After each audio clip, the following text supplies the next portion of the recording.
You know, everybody's got their own theory of what's happening, you know, especially with this case. And it being a firefighter and an EMT, I mean, it makes the news. The death of an emergency medical technician in Indiana is called suspicious. People were saying that some drunk or crazy guy from the casino was following her home. Court documents show there were many bruises on her body. Amongst the fire and EMS people around here, you know, people whisper and talk and come up with their own theories. And everybody, not just our family, has questions. Half the people are going to be wrong, half of them are going to be right. How are you going to come together as a community after that? Once those rumors and suspicions are out there, they're almost like a bullet. You just can't call it back.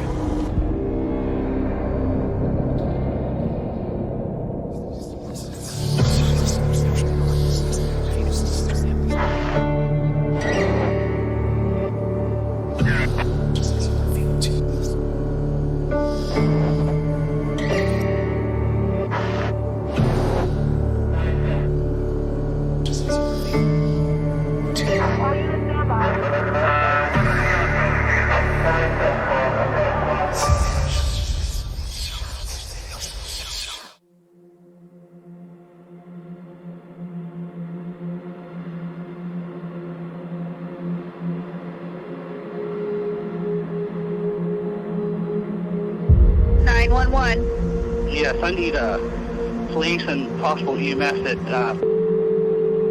What's the problem there? I walked in with my friend and his wife is in bed, unresponsive, unbreathing. Looks like she's been there a while. She's not breathing? At all. She's cold.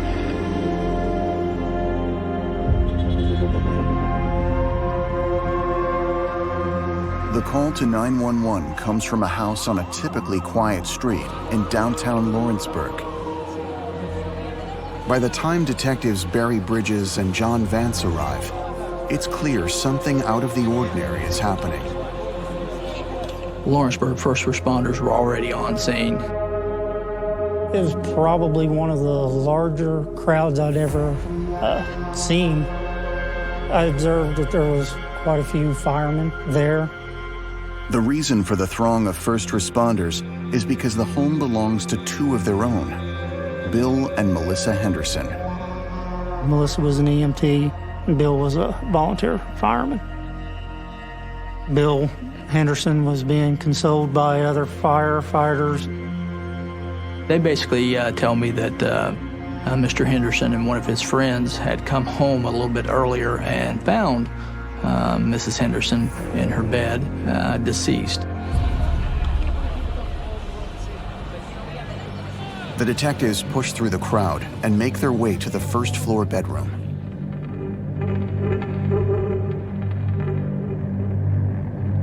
What we observed then is Melissa, you know, crossways across her mattress on the bed, partially covered, wearing a robe, but she was face down. The position of the body didn't seem right. It's not usual for a lady of Melissa's age to just die. There wasn't any sickness that she had or anything. There was just no reason for her to be dead. We could see that there was a couple of fingernails that had actually been, you know, snapped or broken off. There close to Melissa, up towards her head, there was some small, what appeared to be droplets of blood. That was significant.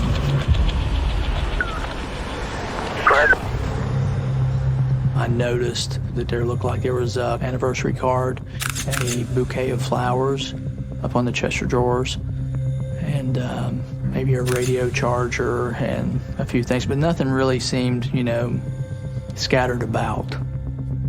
If she needed help, that radio is basically just roll over and grab the radio and you can call for assistance, unless it's something that caused her to succumb to death that quick, you know, like a heart attack or something of that nature.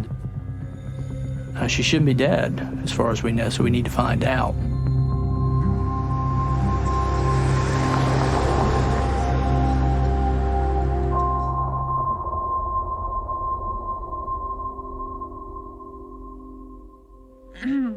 This was Melissa, my mom and dad's 25th anniversary. Somebody was probably talking to her, the look on her face, somebody was talking to her and said something. She just looked at him like, you're crazy, kind of.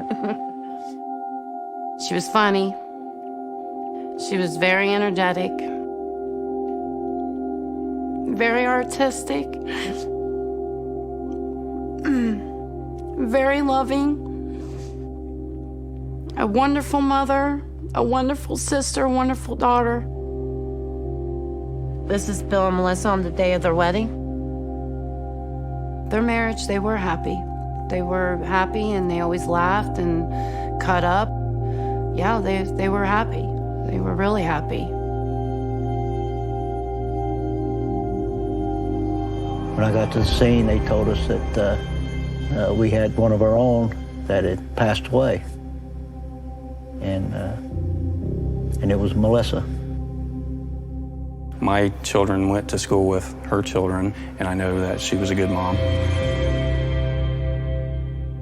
With firefighters, it's all brotherhood, and, try to be there for the husband and be there for him and his family. I just, kind of rubbed his back and just tried to console him, and he just kept saying, she's gone, she's gone. According to Bill, he and his friend and coworker Darren entered the home sometime after 8 p.m. Once inside, they found Melissa's lifeless body in the bedroom. Walked in with my friend, and his wife is in bed, unresponsive, unbreathing. She's cold. At some point, we're obviously going to talk to the spouse. We're obviously going to talk to Bill. Just to get his statement, to start talking to him, to find out, a timeline for him for the day. At that point, it could have been, almost anything from medical to maybe something nefarious happened here earlier. Well, if you could just basically kind of take us through your day today. Okay. Aside from volunteering as a firefighter, Bill earns extra spending money working as a general contractor. Bill had made mention that on June 17th, at between 9 and 9:30 a.m., that he was actually on his way out the door, and he was going to go to northern Kentucky in Boone County, and that he had a side gig. My wife pulled up. It was about 9 o'clock then. I came out the door. She was coming in the door. I gave her a hug. She gave me a kiss. I told her, well, I got to get going, get that done, and I'll see her later.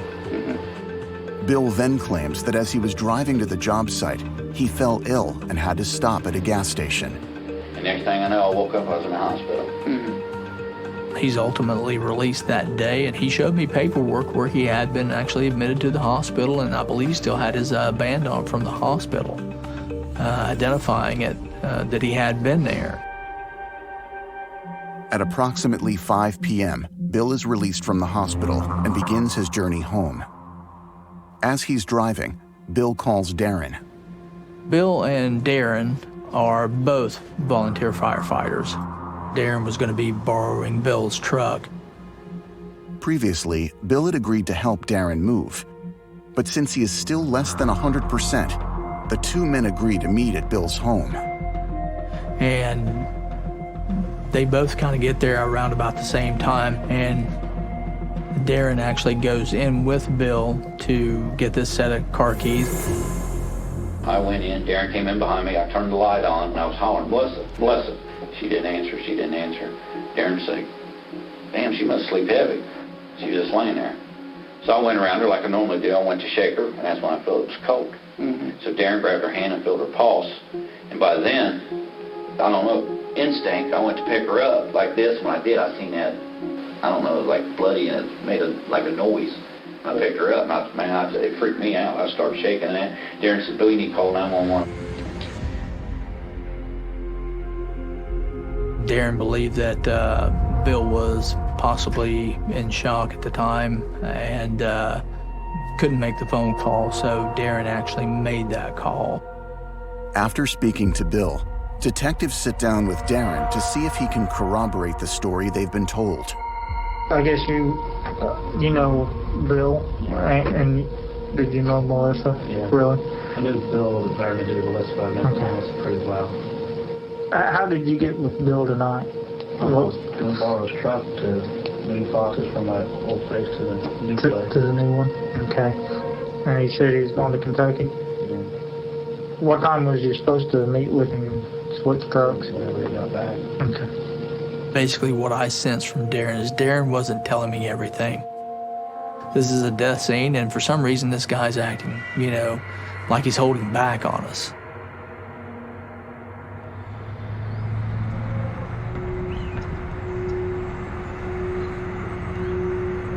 One day after Melissa's death, the pathologist performs an autopsy.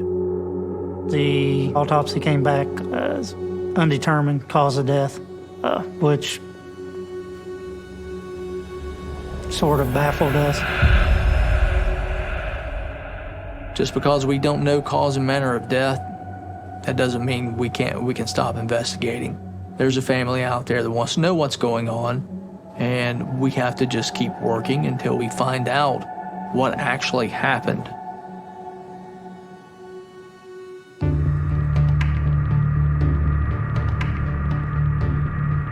Friday, June 22nd, 2005.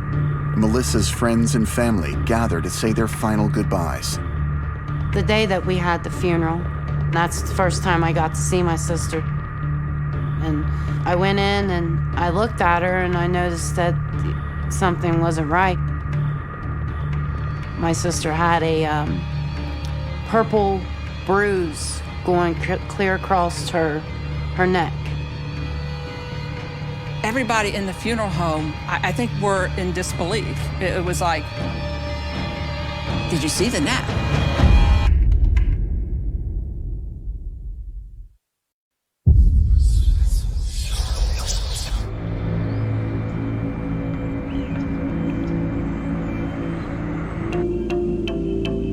I think in any small town, it's hard to keep secrets. People watch out windows, people watch out doors, people pass by, people are bored. You know, everybody's got their own theory of what's happening, you know, especially with this case. Being a firefighter and an EMT, I mean, it makes the news.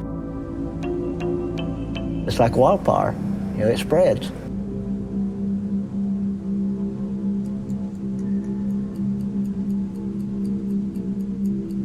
Almost a week after her death, the family of 34-year-old EMT Melissa Henderson gathers to mourn her loss. But before the ceremony begins, the funeral director makes an alarming discovery. I didn't know whether I should say anything or not, but I didn't want to not say something. We were getting her dressed and doing her makeup. I noticed some excessive bruising around the throat area. The embalming process, that sometimes brings out bruising, makes bruising darker. It kind of hit that there's something to this more than just a natural death. It was very upsetting. I mean, there was no doubt then, no doubt, that someone had strangled her. You could see every finger mark. A second autopsy is ordered using a different pathologist. This time, the cause of death is ruled as strangulation. Melissa Henderson was murdered. Was there any reason that I would think that somebody would harm my sister? Or if I think that she would have, that somebody had it out for her? My sister had no enemies whatsoever.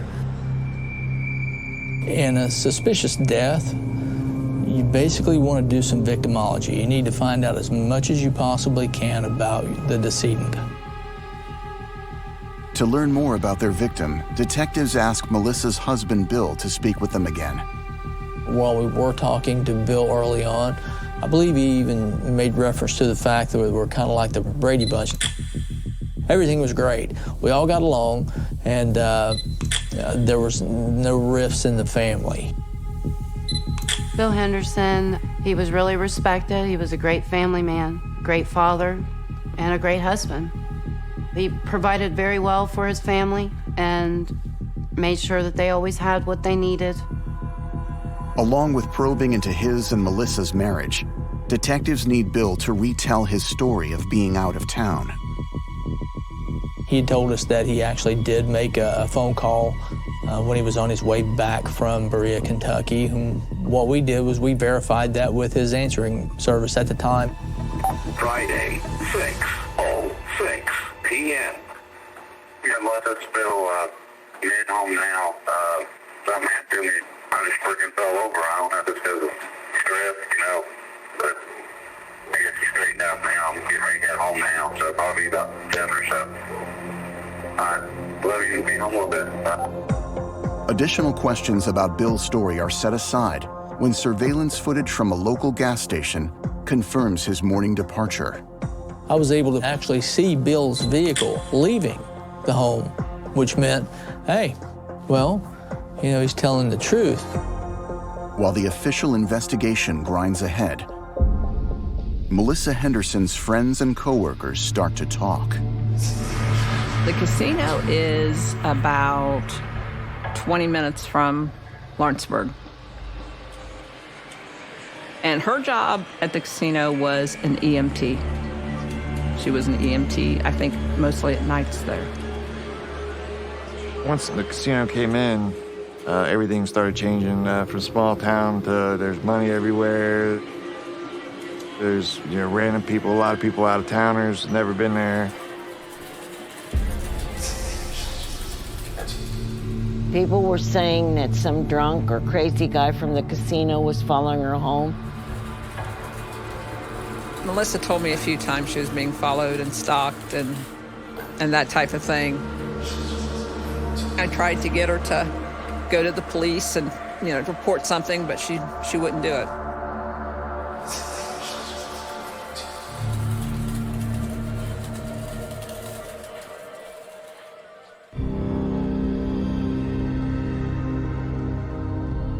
So it's typical in a case like this. Investigators are going to go around, start canvassing the area, and they'll start inside and just work their way out and talk to as many people as they can.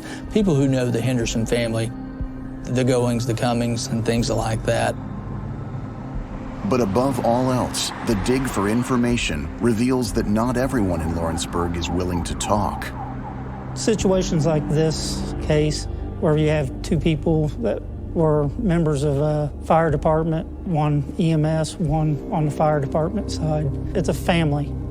So when one of theirs has a problem or whatever, the rest of them gather around and support them. They're your brothers and sisters, and you follow them into a house fire, and you trust them with your life. They trust you with their life. It's hard to explain. It's like a family atmosphere, and you don't want to accuse your family of doing something horrendous.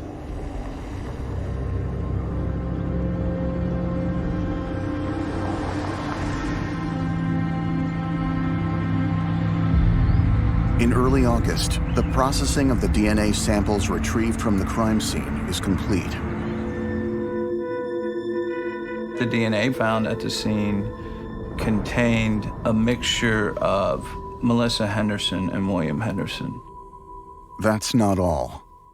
There was some DNA that was found that was unknown and couldn't be attributed to either Melissa or William Henderson. Who left that DNA behind? Who's responsible for this? We have to wonder, could that be a person that has done this to Melissa?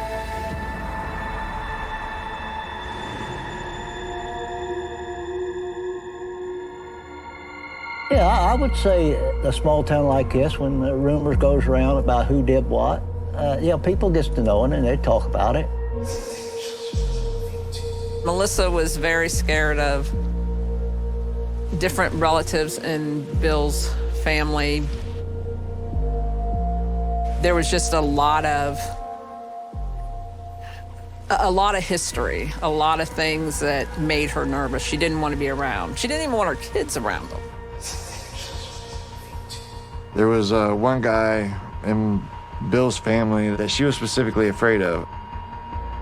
I believe he had shot somebody when he was younger and went out broad daylight, shot this guy in the head, walks in, starts drinking a beer and watches TV. The guy wasn't right.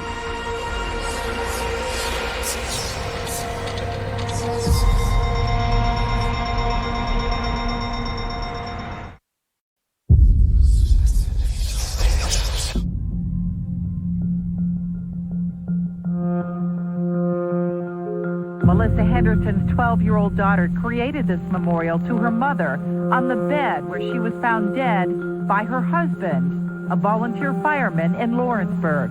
She didn't go down easy, that she, it wasn't somebody who just died. As time went on and we weren't hearing anything from the police and we didn't know what was going on and it didn't appear like anything was going on, I felt like that this could very well end up being a cold case, that it just never was pushed. So you're looking for answers like everybody else? Yes, I'm looking for answers. I'm her spouse. We've been together 16 years, married a little over 14. My daughters has been asking me what happened to mommy, what happened to mommy. I basically know about as much as somebody that lives 5 doors down the street. I know nothing. What's went on, they just will not comment to me on anything. But you have your ideas about how she died. I mean, you have your suspicions. Yeah, everybody has their suspicions about things.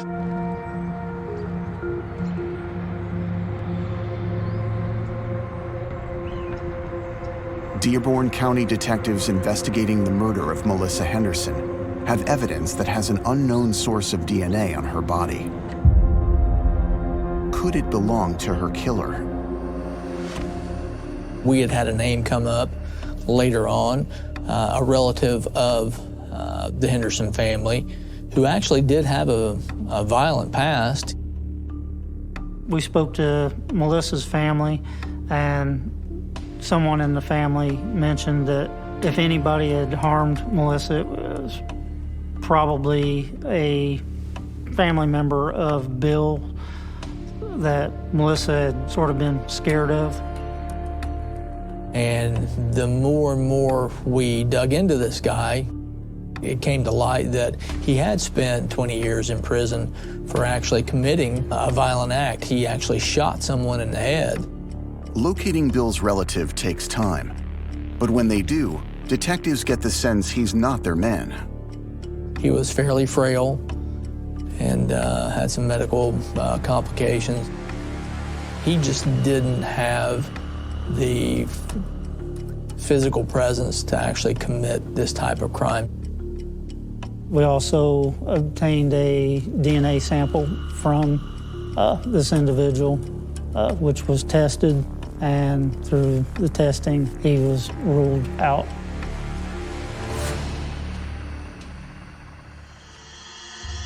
Ruling out one person of interest doesn't change the facts. The DNA suggests that some unidentified person was with Melissa before she died. While trying to figure out who that person can be, detectives uncover another mystery. We were able to locate a couple of ladies who were out on a porch. They informed me that, they had seen a pickup truck pull up and Melissa get out of it. And after speaking with family members and others, we couldn't identify who that particular person was. The only thing we knew was we needed to find out who did this green truck belong to? Why is it they're coming to her home when no one else who's close to Melissa knows who this is?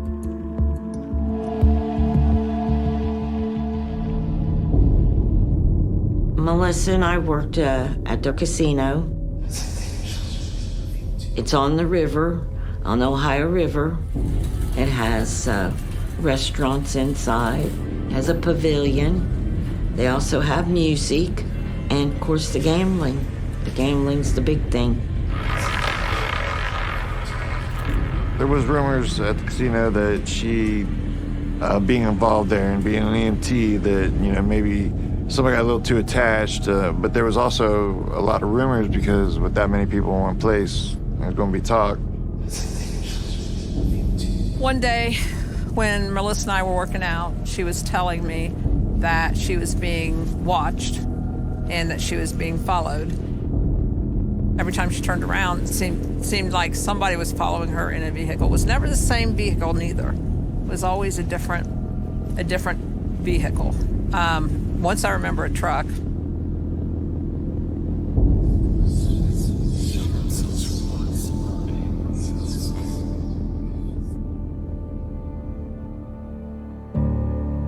It did come out that her supervisor, James, in fact, picked her up or dropped her off from time to time.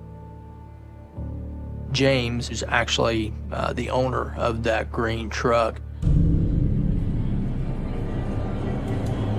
James is now also someone the detectives must pay a visit to.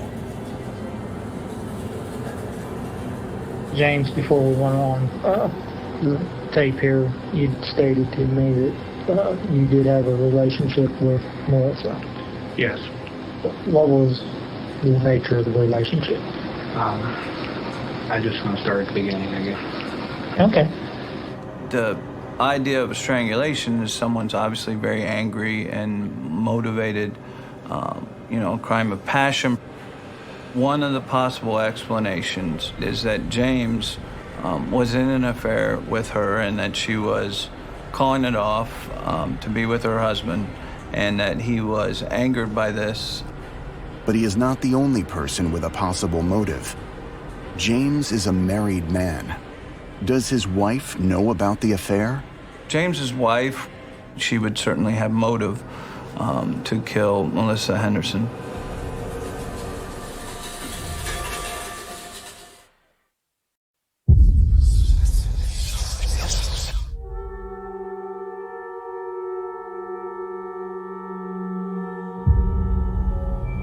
Well, I mean, honestly, it's just unbelievable, because when they come through the firehouse with the kids, you just don't think anything, other than a good family there. It seemed like they were both happy here. So, but you never know what happens with families, behind closed doors. Some people don't bring stuff like that to work. When she first told me, I was shocked. I said, "You do realize he's married?" And she said, "Yes." And I said, you better be careful. James was a nice-looking man, very good-looking man. And he was very well-dressed because he worked table games and they wore suits.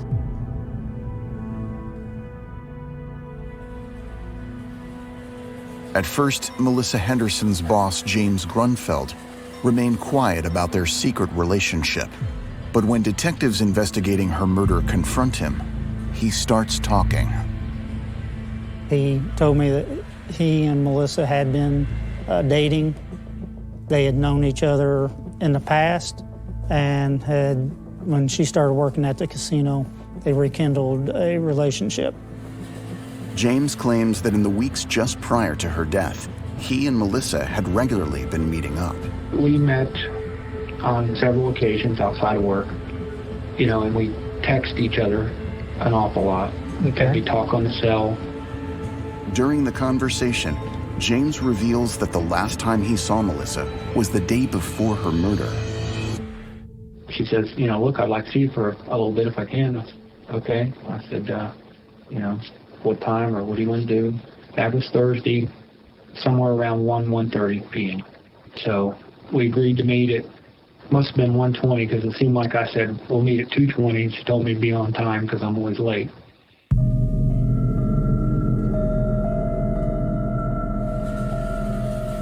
At that point, there's somebody else who's obviously in the mix when it comes to this investigation. Naturally, we are going to take this person's DNA and compare that with anything we find at the scene, just as we would with anybody else's. James claims that he and Melissa parted ways that day on good terms, and that on the day Melissa is killed, he was home with his wife. If she knows about this affair going on, then, that's a woman scorned, That could also be motive. According to James, his wife had no idea the affair took place. James does tell us that he actually told his wife the following day, being the day after Melissa's death. Now, it made sense that he would do so because once the police get involved, once they start investigating, he didn't want us knocking on his door without his wife knowing. Is this an attempt to deflect attention away from his wife? To find out, detectives arranged to speak to her directly. His wife confirms that James was home with her the morning of Melissa's death and that they had coffee together that morning. And at some point thereafter, he popped out briefly to go and pick up a splitter for a cable splitter for the television, I believe, from a local hardware store and come right back. That means there is an hour that morning where James is unaccounted for. Obviously, it made sense that the motive would be there for James to kill Melissa if Melissa wanted to end her relationship with Bill and wanted James to tell his wife.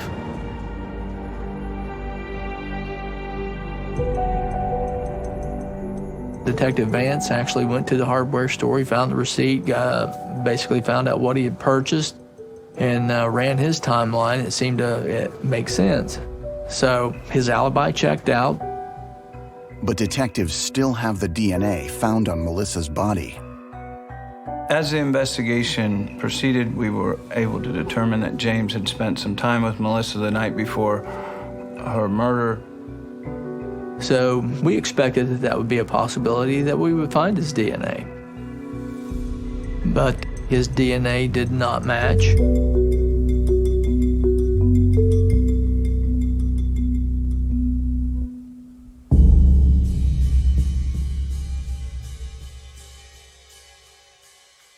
Ruling out both James and his wife as suspects does something else. It turns the investigators' glare on the other side of Melissa's affair. Did her husband Bill or his firefighter friend Darren know? Initially, speaking with Darren, he was hesitant. You could tell he was holding something back. Wasn't sure if Darren was holding back because he knew what had happened, whether he was there when it happened and seen it happen, or if he had done it.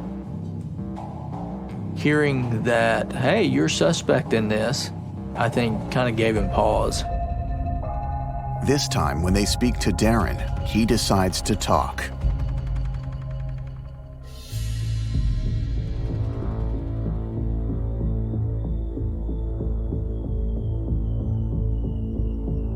Darren did divulge that he was helping Bill track down his wife and spy on his wife,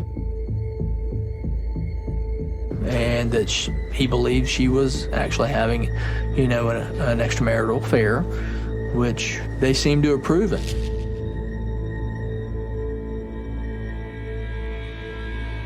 And at that point, now we're thinking, well, okay, this is the motive that's as old as time.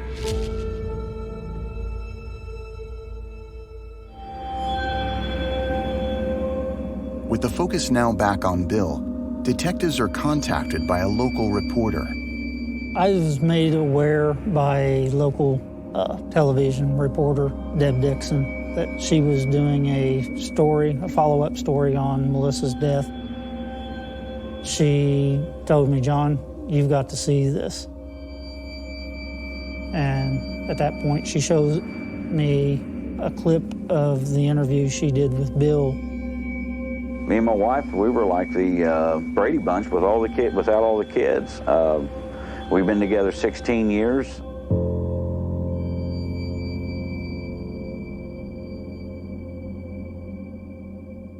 Some friends of mine, they called me and asked me about it and asked me if I really believed it at first, and nobody believed it at first. My reaction? It was just unbelievable. I mean, I didn't know what to think. I mean, I just didn't. We're supposed to be innocent until proven guilty. And then all of a sudden you're hit with this.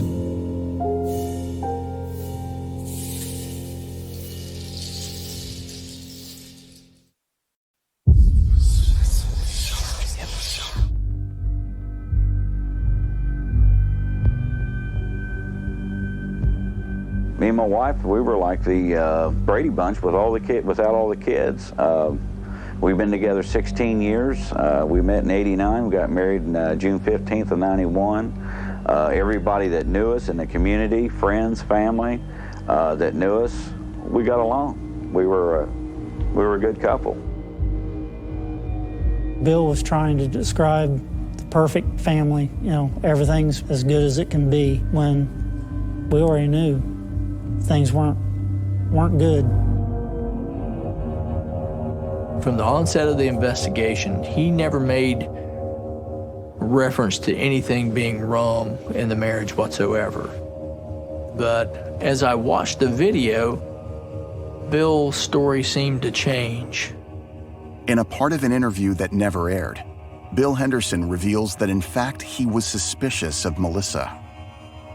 You never confronted her in any way, never talked Yes, about it? we've talked about it probably a couple of weeks before this. Talked about her having an affair? No, not having an affair. She would be leaving the home earlier in the afternoon, saying she's going to a friend's house. She just kept saying she's going to this friend's house, and it was like every day. And I just asked her, I said, you know, is there something else going on besides this? And she said no. And then we pretty well left it at that. The truth is the truth. If you're telling the truth, your story shouldn't change.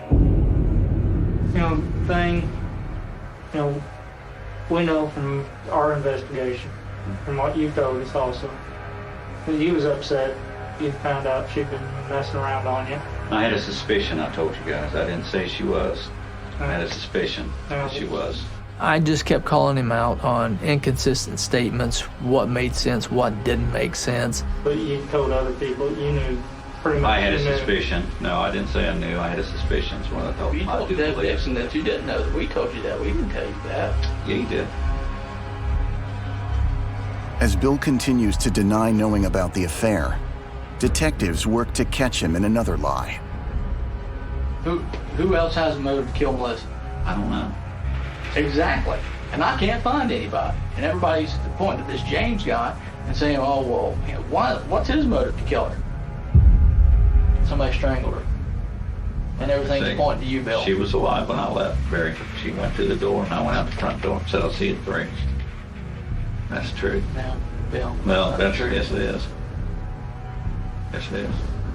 I knew at that point, after talking to him, pointing out those inconsistencies, that William Henderson was not going to take responsibility at that particular time for the death of his wife. So I arrested him right there. Bill's friend Darren is never charged in connection with Melissa's murder. And he goes on to help investigators build their case against Bill.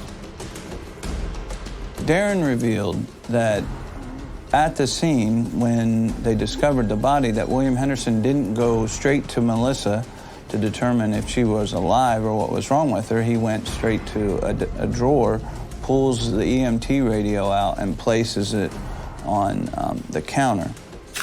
So as far as the significance of the radio, it didn't necessarily lead me to believe right then, right there, that, hey, that there's something we're not seeing or something nefarious going on or foul play. So because access to emergency services were basically at our fingertips. Bill also makes sure there were anniversary cards on the dresser and a message on their answering machine. Love you to be home with it. It is all part of an evil plan to build the illusion they were a happily married couple. If he did believe he was smarter than the people investigating him, that was his own miscalculation.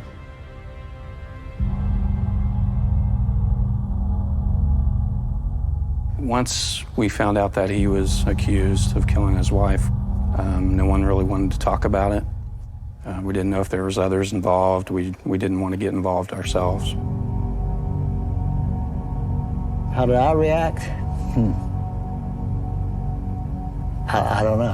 I was kind of saddened in a way. I didn't think, I thought, wow, it's unbelievable.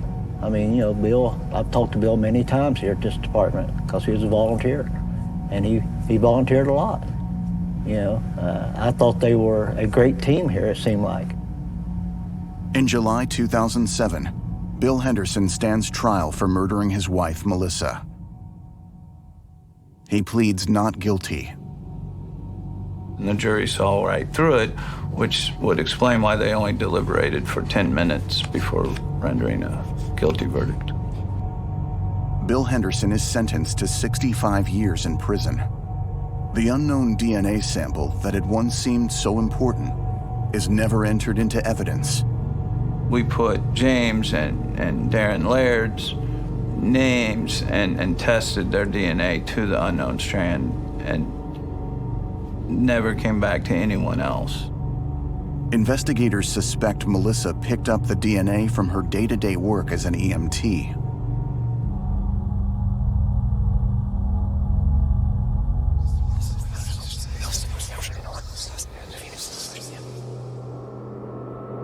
You go to the store, you'd hear people talking about it, and, oh, hey, that's that girl, you know, that's that family. But no one knew at the time. Even her mom and dad was such denial at first that, you know, it was hard not to believe the rumors.